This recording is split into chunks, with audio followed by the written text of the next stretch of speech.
Now, meantime, the president will be in California tomorrow for the first time since his inauguration. If you remember this point in President Obama's first term, he visited California every other week, and traffic on the 405 sucked. But back to this story. It comes amid a growing immigration battle between the White House and the Golden State.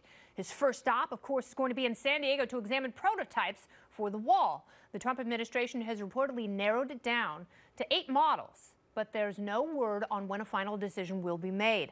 After that, the president will be attending a bougie fundraiser in Beverly Hills, where the cheapest tickets go for a pittance, a mere $35,000.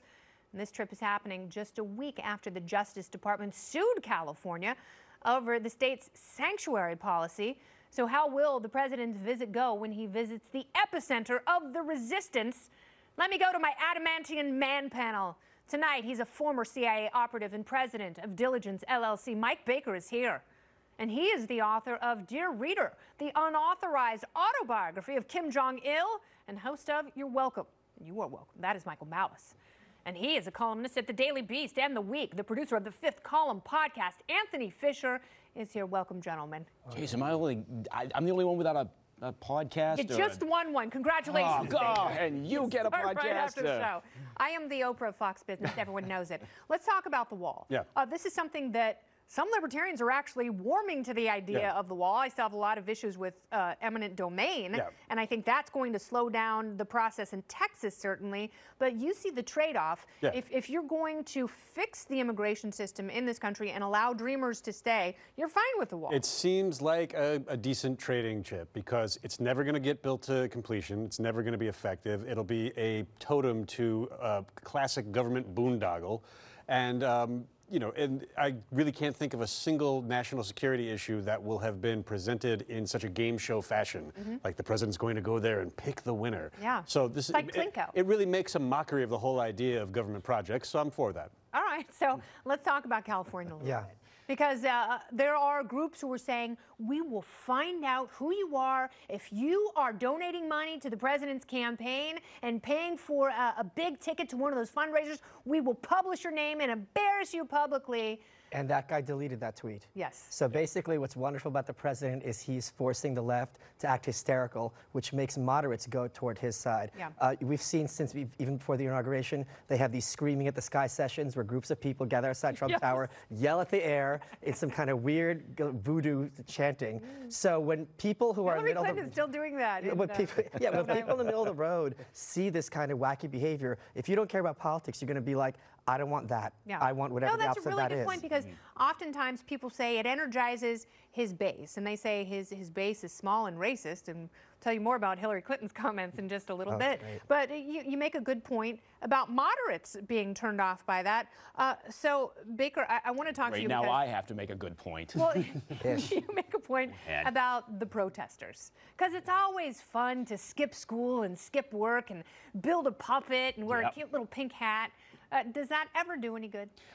You know what? Hey, great. Get out there and protest. You know, do it peacefully. And, you know, let's try to engage in civil conversation whenever possible. But, yeah, if you want to protest this visit, by all means. I'm looking forward to seeing how creative they might be.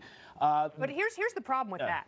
Okay, since California is now a sanctuary state and law enforcement no longer going after criminal illegal aliens, and marijuana is legal, so they're not busting people for most drug crimes, they're kind of bored. Yeah, how they're going to start cracking protester skulls. It's a good point. How do they get so excited? How do they, like some of these people that have been, you know, losing their minds recently in California? They grow more weed outdoors in the Emerald Triangle up there in Northern California than any other place in the world. How do they get so bent out of shape? You would think that they would be a little more chill in this whole thing. But if I can go to the security of the border, just briefly, I spent most of my life overseas. Sure. And modeling, right? Modeling, yes, of course. Modeling walls. And I'm here to tell you that we have.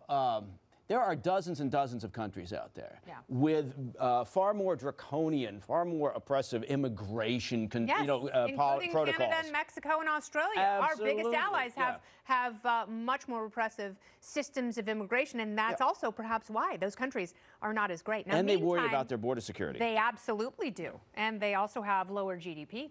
All right. Meantime, the president appears to be softening on some of his latest gun control ideas. The White House yesterday announcing a series of policy proposals in response to the tragic Parkland, Florida shooting. With the age limit proposal initially pushed by the president, that is conspicuously absent. The president tweeting about it this morning. On 18 to 21 age limits, watching court cases and rulings before acting. States are making this decision. Things are moving rapidly on this, but not much political support, to put it mildly. When asked if the president was backing away from the proposal, White House Press Secretary Sarah Huckabee Sanders said not so fast. He hasn't backed away from these things at all. As I just said, they're still outlined in the plan, but he can't make them happen with a broad stroke of the pen. You have to have some congressional component to do some of these things, and without that support, it's not as possible. So is the president backtracking or just being pragmatic? Let me ask you, Michael Malice, because the NRA, obviously an early adapter of the Trump nomination and presidency, right. and a lot of NRA members put their support behind the president. He seemed to turn his back on them when he talked about raising the age limit for purchasing firearms. And even when he was maybe even jokingly flirting with the idea of confiscating guns before due process. Well, he just backtracked back because they threatened to sue, saying that if you're going to raise it to 21, that's completely unconstitutional. It's absolutely true. And remember, the president also threatened to settle DACA, and that went out the window. So very often he'll throw things out there to make people look like he's flip-flop, only to have the left go even further, and then he say, look, I tried, they're the bad guys. Yeah, but I think that's what's so brilliant about the meetings that he has. I love these open-door meetings where everyone's throwing ideas out, and he agrees with everyone in the room, and they think they've got him. Right. Both sides, they think they've got him, and he says two things at the same time, and then ultimately comes back with a decision. I mean, again, this is not meant to be, a cheap shot, but he's never really been one to have firm principles ever in his public life. And it's widely reported that whoever has his ear last is the opinion that he'll hold for the rest of the night until he starts over the next morning. So these meetings, like you said, I totally appreciate transparency, and I totally appreciate people, trying to influence his decisions. It's and fascinating. Yeah, it really is watching the soup get made here. But even things that seem to be locked in as the meeting ends, just a few days later, are just thrown out the window because someone has tapped them on the shoulder and said, no, can't do that with a broad stroke. It's got to be by state. When we talk about arming teachers, and I think that's a vastly different subject in Idaho versus someplace like New York City. And some areas will be willing to embrace it with open arms. Others, they'll be terrified of the concept. But you say it's not a new concept. The president's getting a lot of heat for that. Right. And it's important to point out, there are people that imagine that somehow Trump woke up one morning and said, arm the teachers. This idea has been out there for a long time. And in fact, some areas around the country, that's what's happening. And that's what's happened. Full disclosure, I've got a concealed carry permit, carried weapons for a long time. I'm an NRA member, did an ad for the NRA. So you can imagine where I stand on the Second Amendment. But at the same time, do the things that you can do. Fix the NICS process. Absolutely. Strengthen, harden the process for background checks. Make sure that you can ensure that the mental health records for people who are a potential danger to themselves or others, that is able to be shared so that they can't purchase a weapon. There are certain things you can do, and as far as arming teachers, there will be some that put their hand up and they have the experience and the capability, the qualification, and will volunteer to do it. And I want them others in there. say absolutely not. I'm not a police officer. I'm here to ignite young minds in a positive and passionate way. So they don't have to carry. But I respect that. I know they're not police officers. They're COs. Oh, God. All right, so much more with the handsome man panel a little bit later. They're going to return. But we are going to talk about the woman who gave us the basket of deplorables. She's outdone herself with a new round of insults for Trump voters. We'll show you what Hillary Clinton said just tonight. It's coming up later in the show. First up, all right, it appears Hillary Clinton has a new sequel to her infamous deplorables insult. Oh, baby, she's lost her mind on another continent while speaking in India. The former Secretary of State said Donald Trump doesn't deserve to be president. And then she explained why, saying, quote, I won the places that are optimistic, diverse, dynamic, moving forward. And his whole campaign, Make America Great Again, was looking backwards.